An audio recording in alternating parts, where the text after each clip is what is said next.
Cioè, quando il piccolo Yannick non si allenava, cosa facevate assieme? Una bella Eva lui. Ma no, ma no. Ma no, lui pensava solo a giocare a tennis, magari io sì. lo chiamavo al telefono e dicevo ehi bro, bro. ehi bro, vieni a casa mia che mi è arrivato posta market nuovo. Che No, mi alleno per farla volere. La volée, Bene? ok. Oppure dicevo, bro, vieni a fregare le macchinette alla standa Ma oggi. come a fare le macchinette alla standa? No, mi alleno per fare schiacciate. Bro, andiamo a attaccare le ciunghe sui campanelli. Ma dopo no, ma non si fa! No, bro, devo allenare con rovescio. Sì.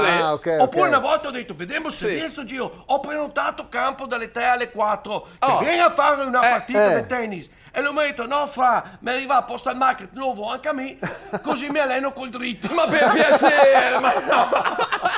Pensava sempre a tennis. Sì, forse non solo a quello. E comunque che aveva reso nonno Gianna Rudolph. Sì, è vero, è vero. È diventato un campione e Amadeus l'ha chiamato. Esatto, È vero, esatto, è vero. dai. Il virgolettato di Anna Falchi non ha fatto un'operazione simpatia vincente, risulta poco empatico, freddo, proprio anche del luogo dove arriva. Il virgolettato di Anna Falchi. Ha qualcosa da risponderle? Anna Falchi? Sì, adesso Anna non faccia Falchi. finta di... Dai, no. Dove ho sentito già sto nome qua? Anna Falchi o Gianna Nanna Falchi?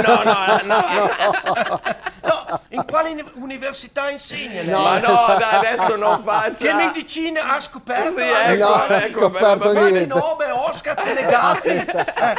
Ma poi l'ho già sentito sto nome, Anna Falchi. Direi che ha già risposto così. Me bravo, ne Te forza la- Yannick. Anzi, il suo vero nome è Gianna Yannick. Gianna Gianna Yannick. Yannick.